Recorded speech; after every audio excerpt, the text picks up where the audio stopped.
For more than 200 years, one story has echoed across generations of Americans living in Tennessee. It is a story of an entity so wicked that it had the ability to speak, to manipulate its environment, and even shapeshift. For a rural family living in the early 1800s in Red River, the assault by an unseen entity would plague them for 4 years, leading to the first ever death in American history that was blamed on a spirit. In this week's episode, we'll travel to 19th century Tennessee and explore the story behind the haunting of the Bell Witch.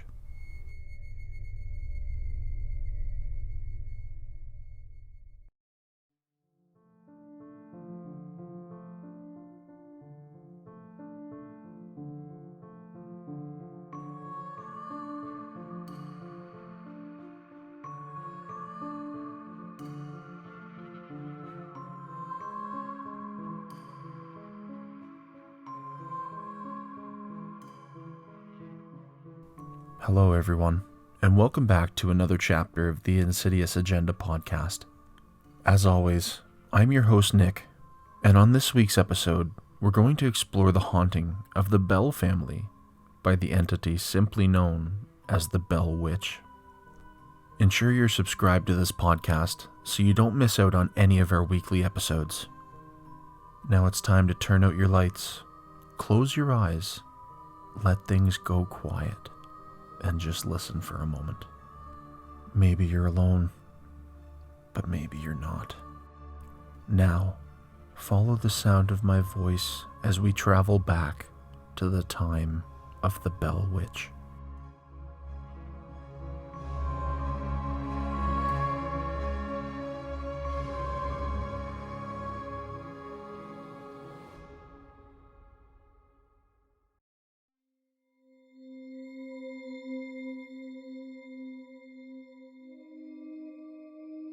The story of the Bell Witch and the Bell family begins with John Bell. John was born in Halifax County of North Carolina in 1750. John's parents were William Bell and Anne Jones. In 1782, John Bell would wed Lucy Williams, who was the daughter of a well-known farmer, John Williams, in Edgecombe County, North Carolina. John and his wife Lucy bought their first farm in Edgecombe County and began gaining a good amount of wealth and influence in that area. John Bell had been trained to be a cooper, or better known as a barrel maker, so it's believed he carried that out as a vocation in addition to his farming.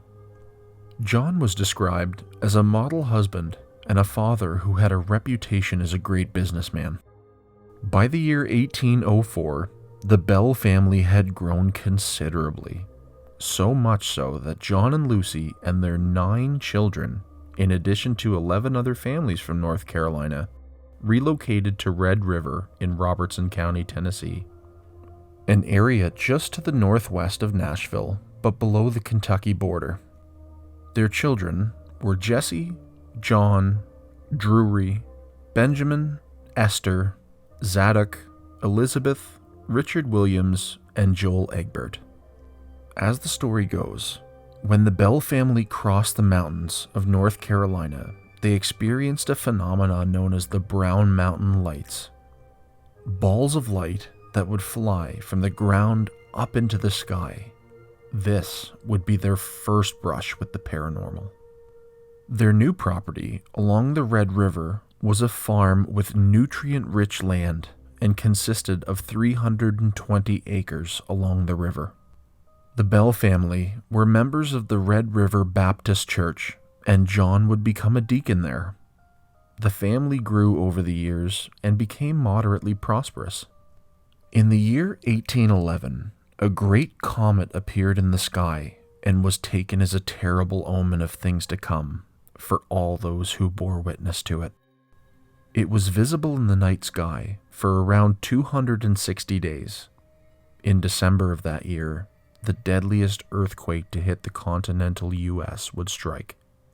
It was so powerful that it rang church bells multiple states away, It struck largely in a town in Missouri and caused an interesting event of the Mississippi River to flow backward. A few years later, in 1815, a volcano would erupt in Indonesia, causing a massive amount of smoke and debris to enter the stratosphere. The following year, 1816, would become to be known as the year without a summer.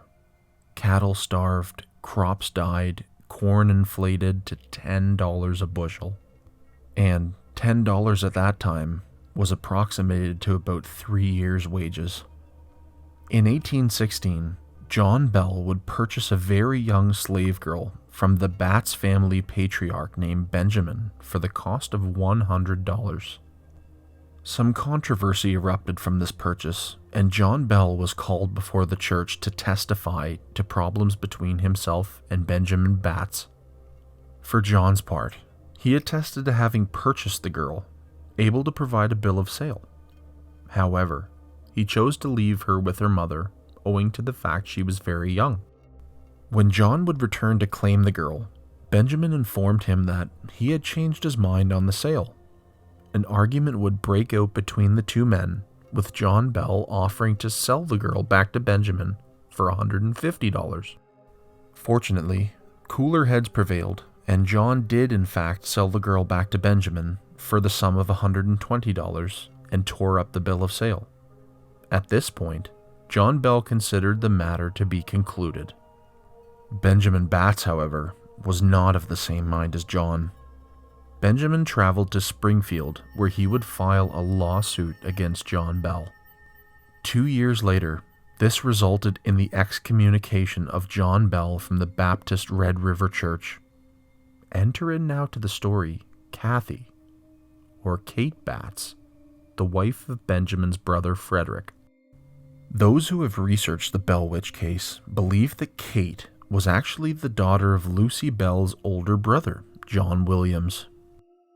Kate Batts was described as a spiteful, old woman who harbored a great resentment for John Bell, believing she had been cheated in an earlier land purchase.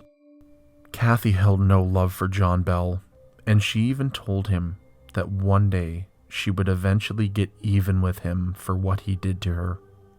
She was very much in charge of the business of the Batts family. Uncharacteristic of women from that time period, Kate was very involved with her family affairs, such as business and farming. This was large in part due to her husband meeting an unfortunate accident and ended up being paralyzed. With little money and having to shoulder some of the hard labor herself, she had to take over where her husband Frederick left off. Kate was very eccentric and not very popular among other women due to her nature of being very outspoken. Kate had a very bad habit of showing up late to things. She would routinely show up late to church services. Every time she left her property, she always traveled with 3 of her slaves, which became known as the Kate Batts Troop. Kate would always sit side saddle and never actually got on her horse. Her arrivals to any function were always a spectacle. One day, it was said she arrived to a church service late, which was her usual behavior.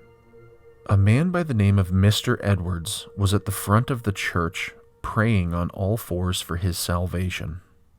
She walked right up to the front of the church, and instead of sitting in her usual pew, she sat on the back of Mr. Edwards, flattening him to the floor. Mr. Edwards began to cry out, believing he was the victim of a genuine religious experience. However, it was actually the large skirt Kate was wearing that blackened his eyesight.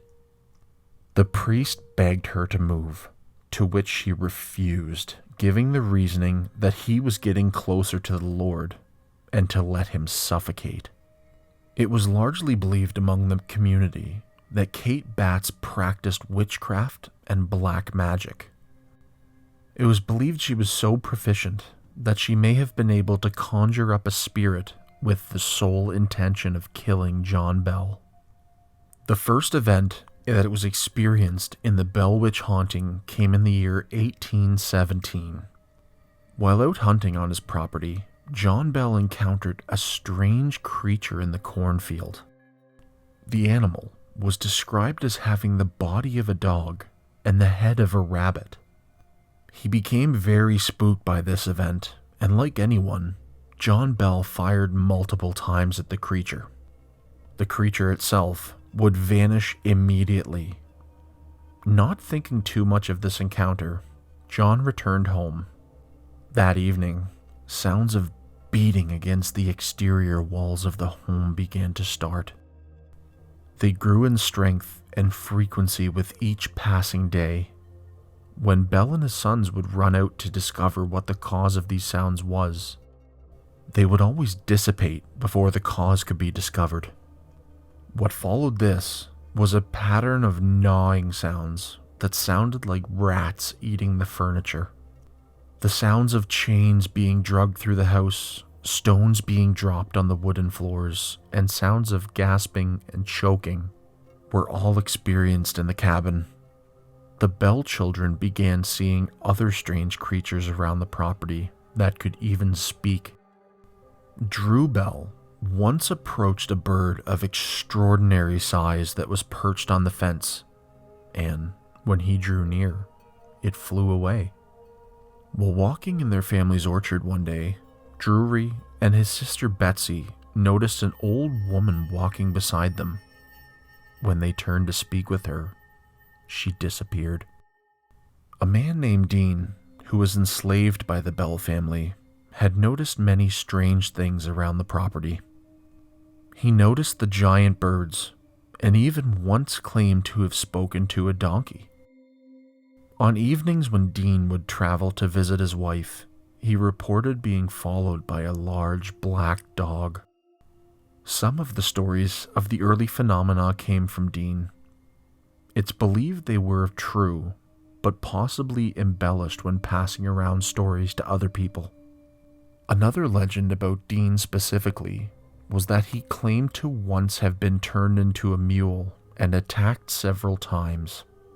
Because of this, Dean was known for carrying an axe and a witch ball that his wife made him everywhere he went.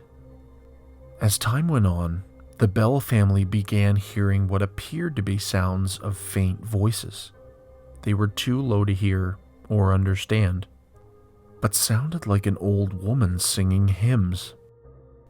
Betsy Bell, the first child of the Bell family to be born in Red River, was believed to have been a primary target for the spirit.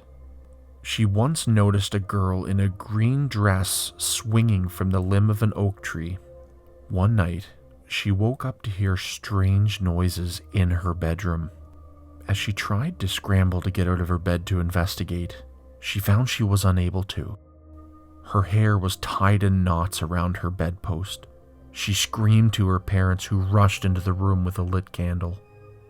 From Betsy's reports, she had the covers of her bed and pillows repeatedly pulled out from under her.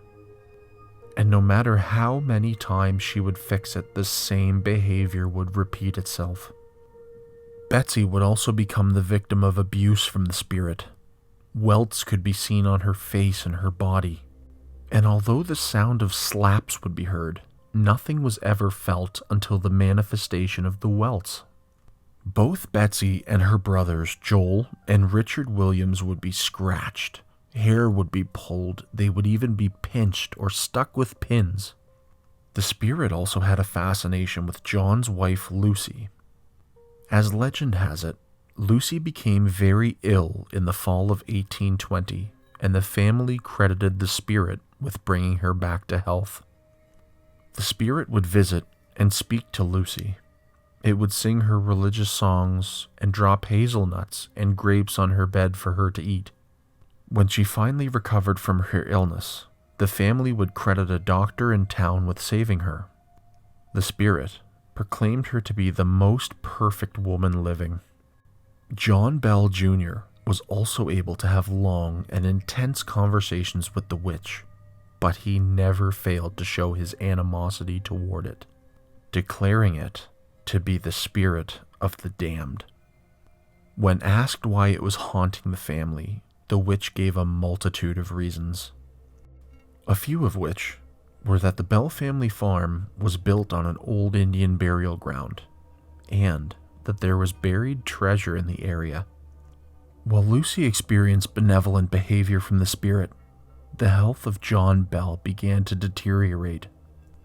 Because of the sensitive nature of the happenings, John Bell swore his family to secrecy, and no one, not even their closest neighbors, were let in on the story.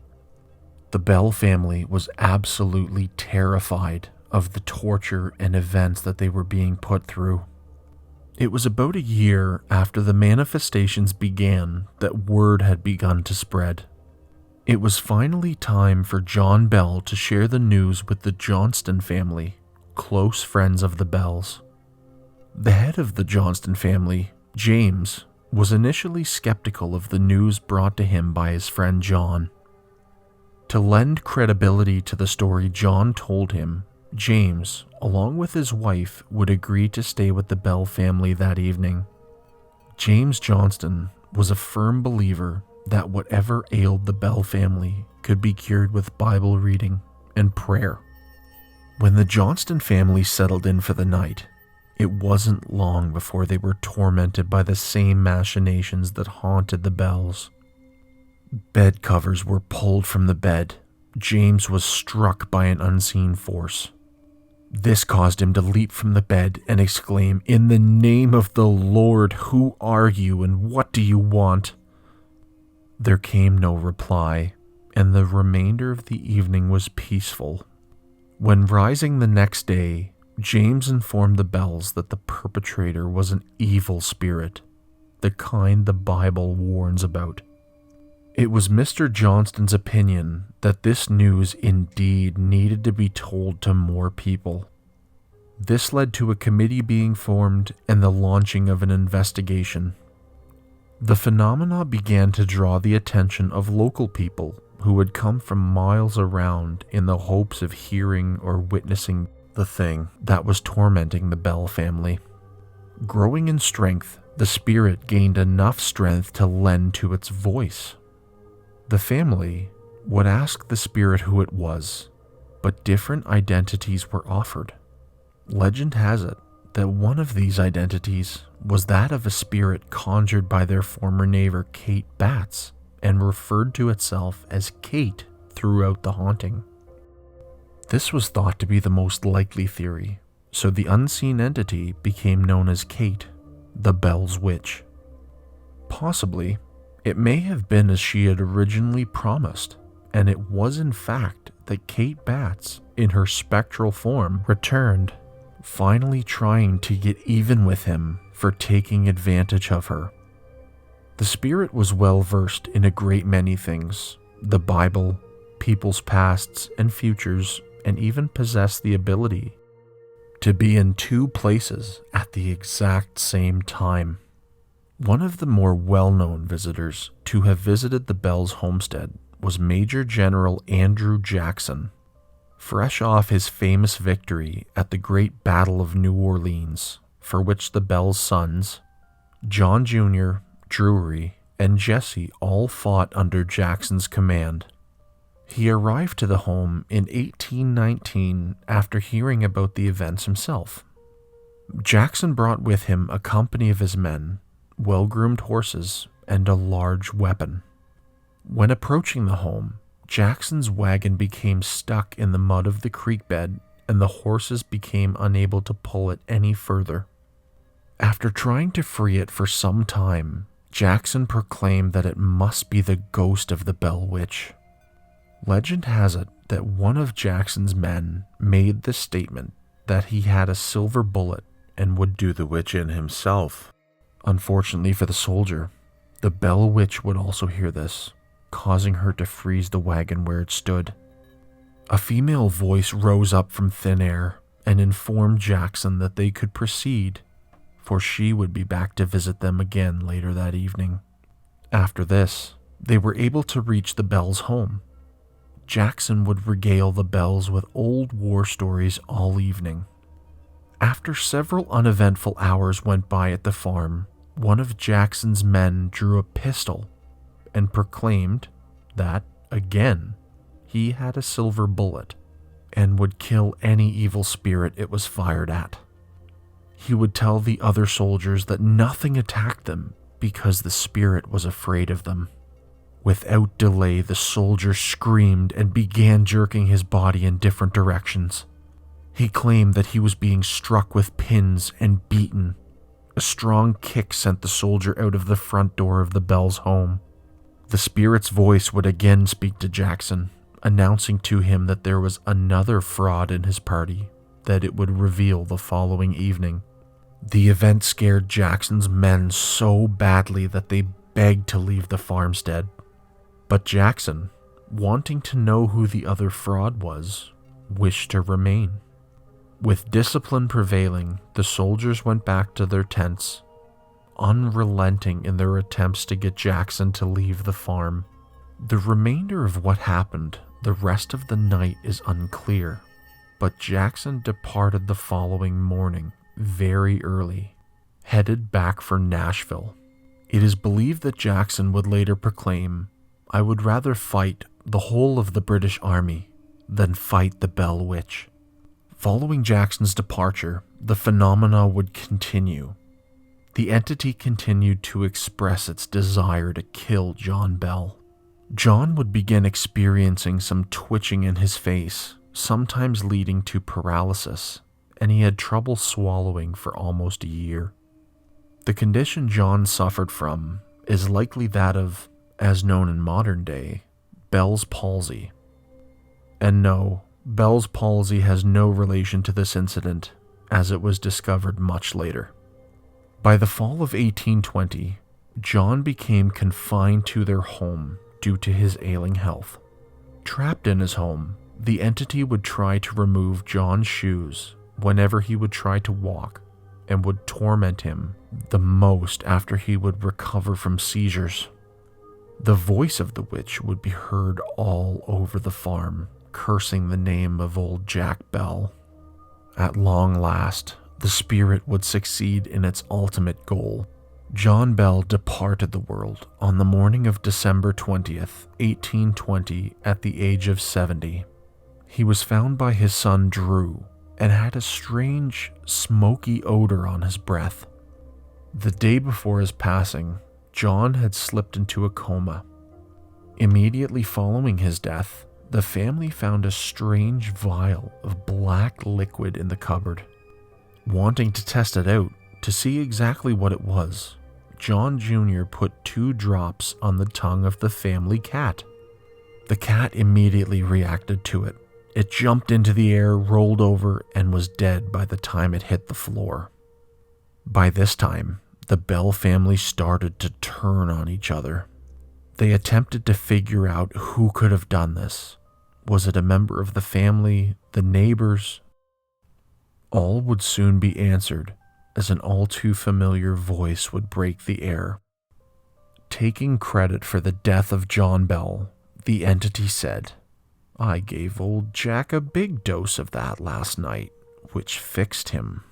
In a fit of rage, John Jr. tossed the vial into the fireplace, where it burst into a bright blue flame and up and out the chimney. This would be the first time in history that a death would be blamed on a spirit. Another piece of information that has come to light in recent years from Mississippi clairvoyant Sarah Pugh, who states that it was one of the slaves of the Bell family that administered the poison to John Bell. The reasoning for this was that Betsy, who was 11 years old at the time, was being sexually assaulted by a member of the family, and John Bell was unable to protect her. The family would bring John's body out to the hill on the property to be buried. The funeral was attended by James Johnston and other members of the community. John Bell's funeral was possibly one of the largest Robertson County had ever seen. Attendees traveled miles, and he was eulogized by 3 different preachers. As the crowd had begun to disperse following the ceremony, they were regaled by the laughing of the Bell Witch, who sang a song about a bottle of brandy. The singing did not relent until the last guest departed the graveyard. After John's demise, the entity was almost non-existent, almost as though it had finished its business. The spirit would diminish until it was no more than a voice and left the home, coming to reside in the nearby karst cave. That was until a bit of fortune and happiness came upon the Bell family. Following the death of John Bell, the entity would turn its attention to Betsy, who, with the blessing of their parents, had become engaged to a local boy named Joshua Gardner in early 1821. And although she was engaged, there was another man who was interested in Betsy at the time, an old school teacher named Richard Powell, who was 11 years older than her. He was a teacher of mathematics and well versed in horticulture and geology. On the side, Powell was a student of the occult and a gifted ventriloquist. At this time, he was also married to a woman in Nashville named Esther Scott Powell. She would pass away the same year as Betsy's engagement in 1821. Although publicly disappointed in the engagement, Powell would wish the couple a long and happy marriage. Unfortunately for the couple, Betsy and Joshua could not travel anywhere together lest they be harassed by the Bell Witch. The entity would normally present itself to Betsy in the form of the young girl she had seen before, the girl in the green dress swinging in the oak tree. The entity would plead for her not to marry Joshua Gardner. The spirit succeeded in breaking up the couple, as Betsy would inform Joshua that she would end their engagement on Easter Monday in 1821. Following this, Joshua would leave that community and move to West Tennessee. Richard Powell would again enter the picture and marry Betsy after the death of his wife. They were married in March the following year and had 8 children. 4 of those children would pass away before the age of 12. Another 3 would pass between 1839 and 1840, and they ranged in age between 5 and 12. Both she and Richard experienced a lot of tragedy in their life together. Between 1873 and 1875, Betsy Bell Powell would move to Mississippi, where 2 of her daughters were living at the time. She would pass away in 1888. Betsy lived a tough life, but even on her deathbed, she considered it to be a happy one. She is now buried in Water Valley, Mississippi. With this last bit of business being finished, the entity would next visit John Bell Jr. and informed him that it was leaving, but that it would return 7 years later. Keeping true to its word, the entity would return in 1828. The return of the spirit was not malevolent like it had been before, for it came to speak with John Bell Jr. about a great many things. The origin of life, civilizations, the birth of Christianity, and the need for a mass spiritual awakening, just to name a few. The witch also told John Bell Jr. that there was a reason for the death of his father, but never said what the reason was. The spirit remained for 3 weeks before telling John Jr. that it was again leaving, but would return to his most direct descendant in exactly 107 years. The most direct descendant in 1935 was Dr. Charles Bailey Bell, a neurologist living in Nashville, and was the great-grandson of John Bell Sr. Charles would go on to publish a book called The Bell Witch of Tennessee in 1934 about the Bell Witch and the stories he received from his father, Dr. Joel Bell, who had taken notes during the meeting between the Bell Witch and his father in 1828, and then passed them down to his son. It's unknown as to whether or not the witch actually returned in 1935 as it said it would, but many of the Bell descendants and the people of Red River, now known as Adams, Tennessee, hold true to the belief that it never really left. In the modern time, local people near the old Bell farm claim to have heard faint sounds of people talking or children playing when near the site. Another common phenomenon is to see the light akin to that of candles passing through the fields at night. Some theories believe that it may have been demons that haunted the Bell family. Some existing relatives claim to have seen the black animal around the property that John Bell first encountered at the onset of the hauntings. To this day, residents of the property still see the blonde girl in the green dress. The witch is also said to still haunt the new home, as the original Bell cottage has been torn down. It will move things, close and open doors, and even speak to the current inhabitants. The legend of the Bell Witch has echoed through to modern day, inspiring the cult classic, The Blair Witch Project. Overall, the legacy of the Bell Witch has spanned across 2 centuries. Although many theories have been presented as to the purpose of the phenomena, all of them have been disproven. Either way, it can be widely agreed that something on the Bell farm in Red River, Tennessee, terrorized a young family for years. It stands today as one of the most frightening ghost stories to have ever been told. Could it truly have been the vengeful spirit of old Kate Batts coming back to haunt John Bell? Was it possibly a poltergeist that had found its way to the Bell farm due to all of their young children? Or could it have been another entity that has never walked the earth in human form? As it has been for the last few hundred years, the legend of the Bell Witch will continue to live on.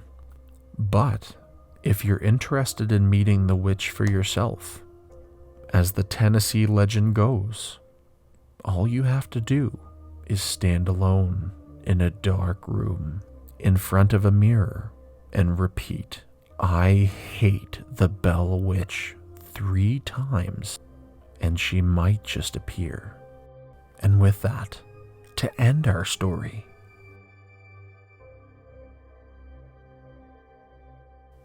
I hate the Bell Witch. I hate the Bell Witch.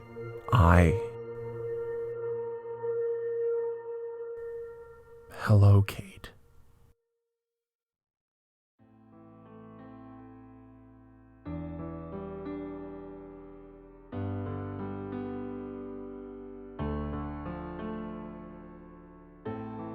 If you're hearing this message, that means you made it to the end of our story and survived the haunting of Kate, the Bell's Witch.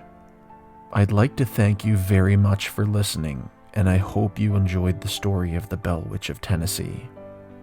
For more information, visit our Linktree and follow our social media accounts. Please leave us a review or a rating for this episode.